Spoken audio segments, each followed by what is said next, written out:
వ్యభిచారం చేస్తూ అక్రమ సంబంధాలు పెట్టుకున్న వాళ్ళు ఎవరు కూడా ఇక్కడ దయచేసి పాటలు పాడొద్దు, వాయిద్యాలు వాయించొద్దు, సంఘ పెద్దలుగా ఉండొద్దు.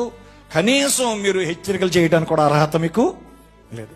మీ పాపాన్ని మీరు విడిచిపెట్టి వచ్చి మీరు ఇక్కడ ప్రసంగం చేయండి, నాకేం అభ్యంతరం లేదు.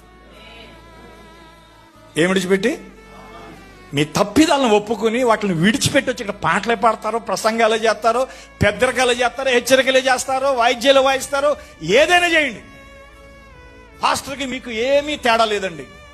ఎందుకనంటే పాస్టర్ గారు ఎంత పరిశుద్ధుడో మీరు అంతే పరిశుద్ధులు. పాస్టర్ గారికి ఎంత అధికారం ఉందో మీకు కూడా అంతే అధికారం ఉంది. ఎప్పుడు? మన వాక్యానుసారంగా ఉన్నప్పుడు. హల్లెలూయా. కాబట్టి నేను ప్రేమతో చెప్తున్నాను, మీరు సిగరెట్లు కాలుస్తూ, త్రాగుడు తాగుతూ, వ్యభిచారం చేస్తూ, అక్రమ సంబంధాలు పెట్టుకుని అక్రమ జీవితాలు జీవిస్తూ మీరు దేవుని మందిరంలో ప్రార్థన కూడా పుల్పిటి దగ్గరికి వచ్చేయొద్దు. అందరికి అర్థమైంది అనుకుంటాను. ఆమేన్ చెప్పండి. ఇష్టానుసారంగా బ్రతుకుతూ,